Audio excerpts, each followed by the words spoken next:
E aí pessoal do Faz a Questão, hoje estamos começando com um quadro novo, uma demonstração não tão formal.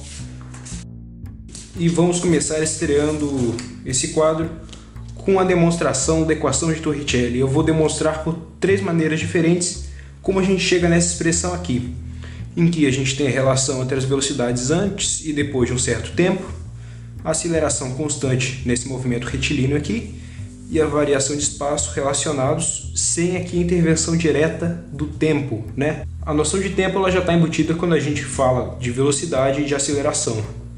Mas então, como é que a gente demonstra essa famosa relação aqui muito aplicada na mecânica?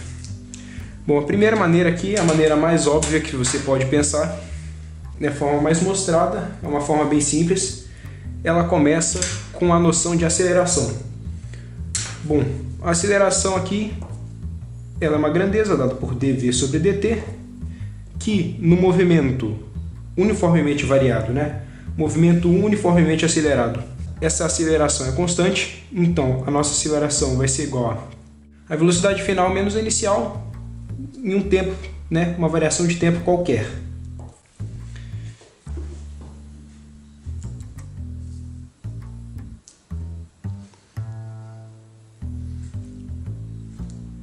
Vai ser igual a diferença das velocidades dividido pelo tempo que demorou para acontecer essa diferença de velocidades.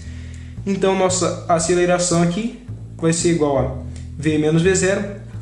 Eu posso admitir aqui que o tempo inicial vai ser zero, então fica t menos zero, né? Aqui embaixo vai ficar t. Então, v menos v0 é igual a at. E aí a gente chega no v é igual a v0 mais at, a famosa equação horária da velocidade para o movimento uniformemente acelerado, né, que é uma simples expansão da definição aqui de aceleração, e integrando isso aqui, eu não vou me demorar muito nisso, a gente vai ficar com, agora relacionando a posição, s igual a s0 mais v0t mais at quadrado sobre 2.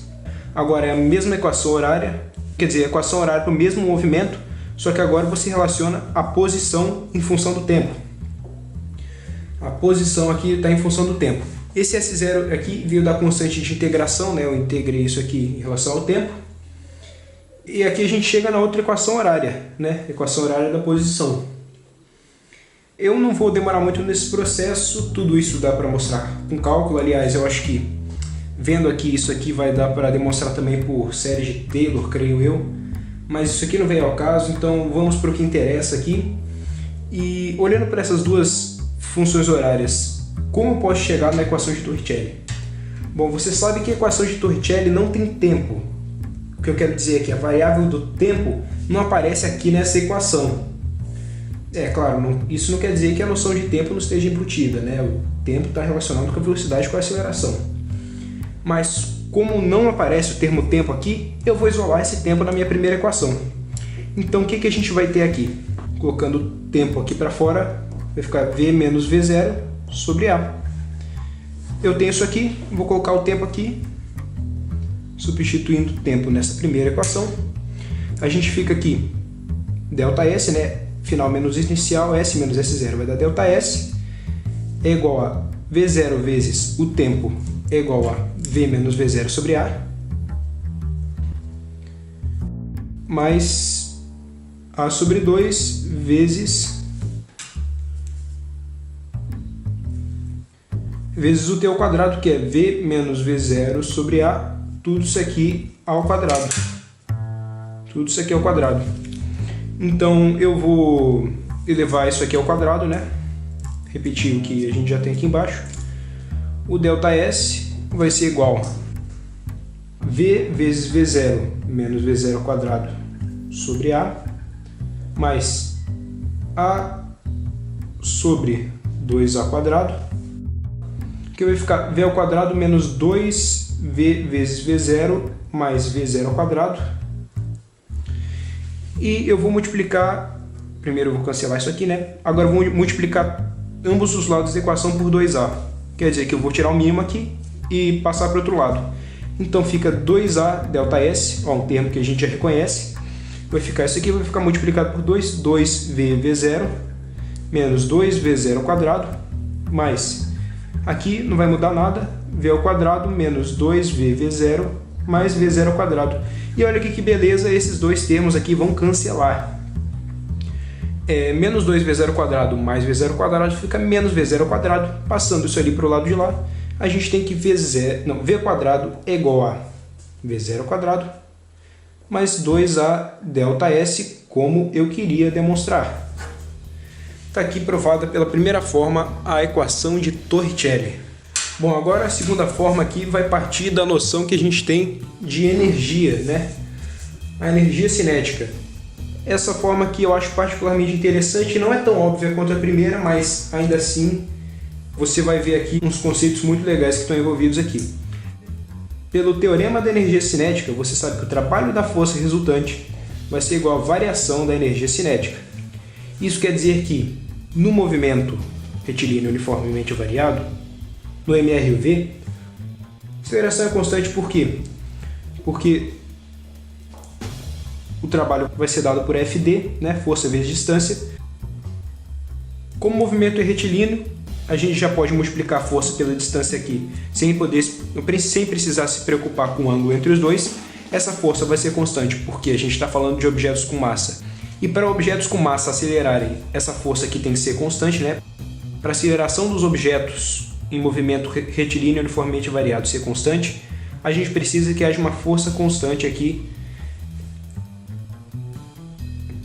fazendo com que apareça ali uma aceleração.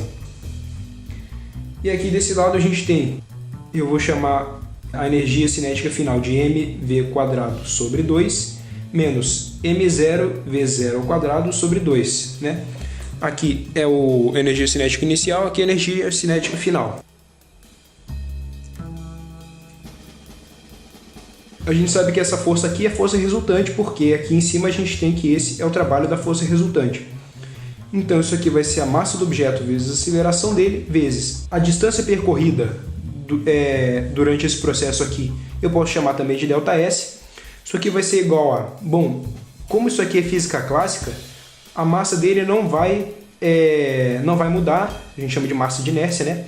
Independente da velocidade que ele está andando. Ele pode estar a 340 metros por segundo, que a massa dele vai ser a mesma, então a gente pode chamar tudo isso aqui de m. A gente coloca aqui m sobre 2 em evidência, vai ficar v ao quadrado menos v0 ao quadrado. Cancelando a massa aqui dos dois lados, claro que não vai ser zero a massa, né? Porque a gente está falando da matéria que está em movimento. Passando 2 para o lado de lá, 2a ΔS é igual a v² menos v0 ao quadrado. Essa aqui então simplesmente eu acho que é a minha forma favorita de demonstrar a equação de Torricelli. Sai bem facilzinho aqui. V ao quadrado, v0 ao quadrado mais 2a ΔS, que nem a gente tinha no início. Ok, então num grau aqui crescente de dificuldade, a gente vai demonstrar aqui pelo terceiro método. Um método que também é muito legal para você que está começando aí seu curso de cálculo. É bem interessante de se analisar esse método. Bom, tudo começa com a noção de aceleração. A aceleração é, por definição, dada pela derivada da velocidade em relação ao tempo, o dv/dt, que já foi comentado no início desse vídeo. Então, já que a gente tem que a aceleração é igual a um dv/dt, a gente pode multiplicar os dois lados dessa equação inocentemente aqui por v, né? Então a gente tem que a vezes v é igual a v vezes dv/dt. Esse v aqui também, a gente pode falar que a velocidade é a derivada da posição em relação ao tempo. Ou seja, vai ser igual a um dx dt. Isso aqui vai ser igual a v dv sobre dt. Agora eu vou fazer aqui um movimento que pode parecer meio perigoso, né? Eu vou cancelar o dt dos dois lados. Isso não é muito esperado quando você está lidando aqui com diferenciais, mas se você fizer uma interpretação cautelosa disso que a gente está fazendo aqui, a gente consegue chegar em resultados válidos. Cancelando esse tempo infinitesimal aqui. Bom, então a gente tem que a dx é igual a v dv. Isso aqui é interessante porque no intervalo de tempo infinitesimal, as variáveis vx, que é para a posição, mudam por dv e por dx. todas essas variações estão relacionadas ao limite dx, dv e dt, todos são quase zero, claro, são infinitesimais. Então, nesse caso aqui, eu vou fazer uma análise entre o tempo t1 e t2, do t1 para o t2. O que vai acontecer com a minha aceleração e com a minha velocidade? Bom, a minha aceleração vai manter constante, a minha posição vai variar, né? A minha velocidade aqui vai mudar de v0 para v, a minha posição vai mudar de x0 para x. Não importa se vai crescer, se vai decrescer, eu sei que essas variáveis vão mudar e a aceleração vai ser constante. Então, a partir disso, o que a gente pode escrever aqui?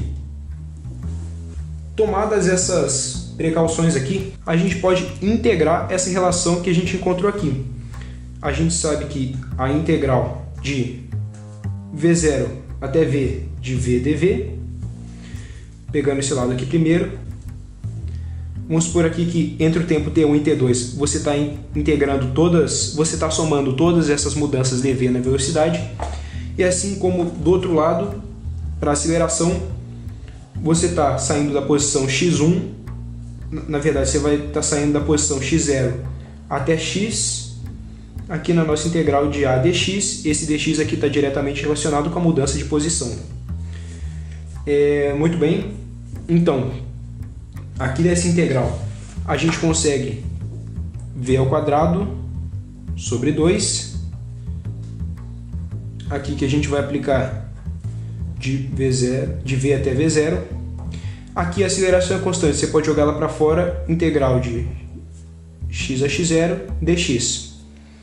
Substituindo aqui então pelos limites de integração,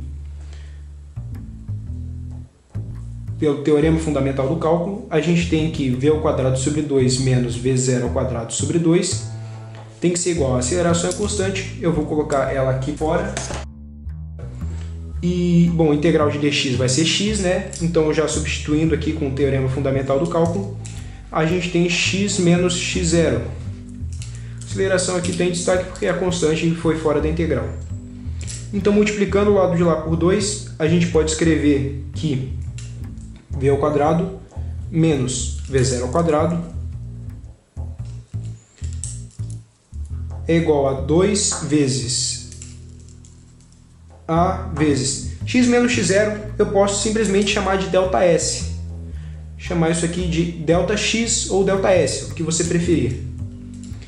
Então, rearranjando os termos da equação, a gente tem de novo que v ao quadrado é igual a v0 ao quadrado mais 2a ΔS, como eu queria demonstrar. Essa maneira é muito interessante, só que não sei se você vai conseguir deduzir isso na hora de uma prova, na hora de um teste, na hora do seu vestibular. Mas vale a pena a dica. Espero que vocês tenham gostado, pessoal. Para mais vídeos como esse, se inscreva aí embaixo no canal, é muito importante aqui. Então deixe aí embaixo nos comentários se você gostou desse novo tipo de quadro, focado aqui principalmente em demonstrações. Muito obrigado, até a próxima.